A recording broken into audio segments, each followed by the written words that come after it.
So a lot of what I'm going to talk about will kind of touch on stuff Allison's talked about. I want to just open with two quotations. And the first is from students at the University of California who have spent the last year protesting, occupying buildings, and fighting the 32% tuition raises that have come about as a result of both the government slashing funds to public education and their own university's role in the corporatization and mismanagement of their university. So here's the quote. The university has no history of its own. Its history is the history of capital.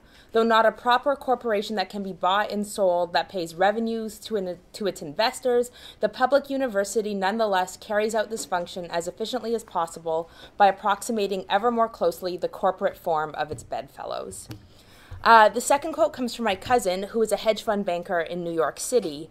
And I introduced him to a friend of mine when I lived in New York City, and he was asking her where she was a student, and she was like, I'm a student at NYU. And he looks at her and bursts out laughing and says, NYU is not a university, it's a hedge fund in drag as a university.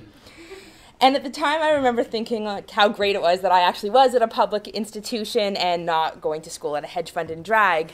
But my thinking about this keeps changing. So I don't think I'm quite yet willing to call Canada's university system a hedge fund, but as Allison said, it's not public either. And right now, the way I kind of view the university is like my unprincipled asshole uncle who got laid off in a financial meltdown and then decided to try his hand at buying and selling real estate based on some kind of how-to book he read once. So I've talked a lot in the last year and a half about the university, how it relates to the Olympics, the attacks on the university by government cuts through privatization, and also how the university itself is a weapon of gentrification and corporatization. But the one thing I really want to say here is that our debates around the university and whether we have a public or private university is not a choice between the government or corporation, but between a public university and a certain relationship or kind of government and corporation, a really fucked up relationship currently of government and corporation, and that right now these are in fact the exact same bodies. So this is to say that the way things are working now, privatization does not mean the government cedes control of the university to corporations. It means the government works actively to make the university a more effective corporation. And I think the main way this is organized is through a total reorganization of university funding. So in the last 10 years, tuition has doubled, or more than doubled. In 2004, the provincial grant program, which gives aid instead of just loans, was cut. Last year, the education budget was cut by $70 million. $16 million was cut from financial aid. And by 2011, the BC government will collect more money from tuition revenue than from corporate taxes. But this is not simply an issue of the university cutting back funds. And in fact, on paper, it doesn't even totally look like funding is being cut to the university. And this is what makes it really hard to talk about all of this. And that's because funding isn't exactly being cut. Instead, what's happened is the government has moved from just giving the university blocks of money, where we then give the university money and the university structures, which has some democratic accountability in terms of there's faculty and students somewhat involved, would then decide where that money would go, and hopefully that money would go to education. Now the government gives it in specific targeted funding, so it tells the government where the university has to spend the money. So where is this money being targeted? Well, there's kind of two places. First is the creation of new faculties and departments. And so last year there were 3 new faculties created, all of which anticipate labor market needs. So we have the Faculty of Environment, of Applied Science, and of Communication, Art, and Technology. So the second place this money goes, and it's pretty connected to the first, is to infrastructure projects, which is kind of a code word for building stuff. And here's where I think things get really interesting and why we see that there's no contradiction between the increased privatization of the university and the increasing role of the government in the university. So at the same time the government was, this is my favorite example, at the same time the government was cutting funding to education, the Woodward's development in the downtown east side was being developed, and they were desperately seeking corporations and groups that would be willing to take the risk and set up shop, in the poorest postal code in Canada. The first non-housing groups to agree to participate in this project were London Drugs and Simon Fraser University. So where did SFU get this money? Well, the BC government gave them a $50.3 million grant for the specific development of the Woodward's building. Now, I don't know for sure how this deal came about, but it seems worth mentioning that at the time, the chancellor of SFU was Brant Louis, who it might also be worth adding was the CEO, or is the CEO of London Drugs, and a major donor as well to the Liberal government. So we kind of see here exactly how kind of corporate government and education are working very nicely together. So while the BC government's giving $50.3 million to the redevelopment of Woodwards, it's withdrawing core funding to actual education. So by investing in university infrastructure, the government is able to maintain the illusion of public funding, funnel money to development projects and entrepreneurs who then fund them, and turn the university into a weapon of dispossession, gentrification, and urban transformation. And I think we need to be really clear here. Infrastructure funding is not public funding, it's real estate development. This is what we have learned from projects like Gateway and the SkyTrain. This is what student activists have learned in Columbia in 1968 with the development of Harlem, in Yale today, where all of the kind of poor black neighborhoods in New Haven are being eaten up by the university. And I think it was further driven home last month when the new contemporary art space in the Woodwards government was unveiled as the Goldcorps Center for the Contemporary Arts, and it came to light that Goldcorps actually donated $10 million for this space.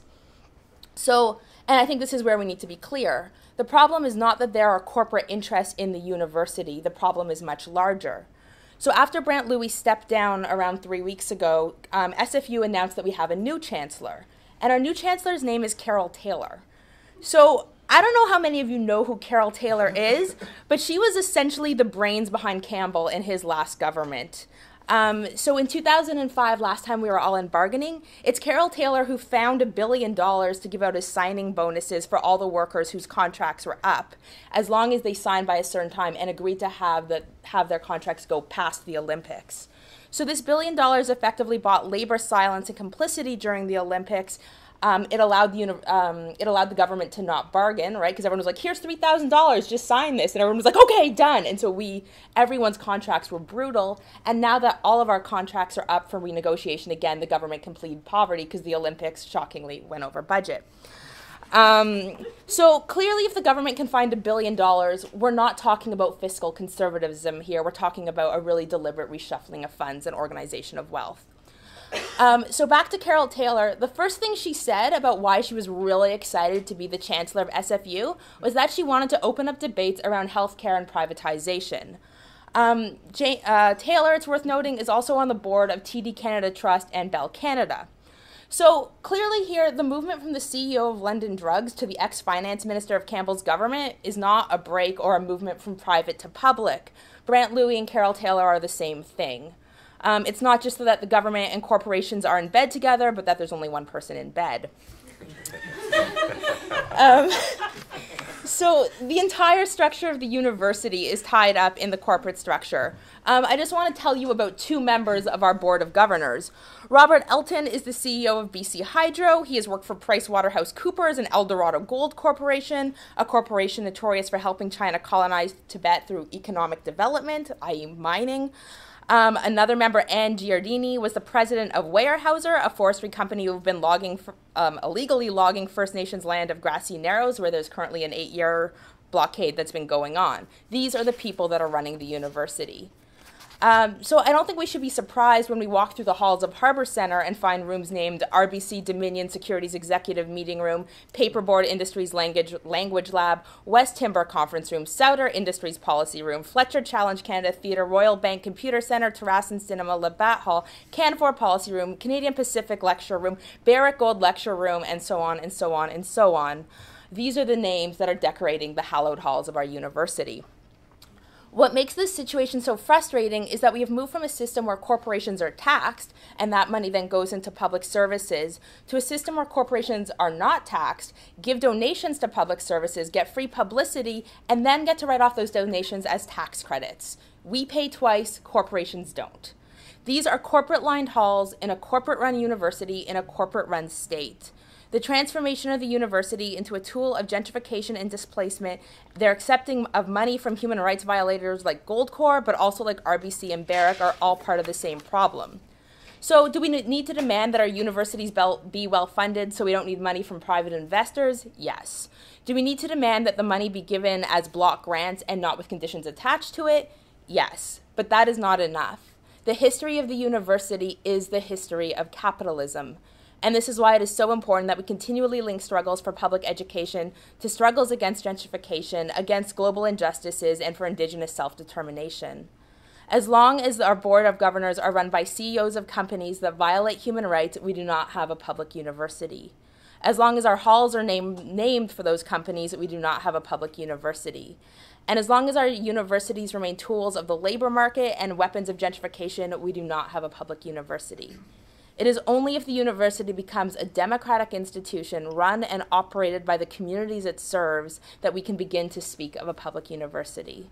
The struggle for our public education is a radical one, but only if we conceive of public in its true sense. Thank you.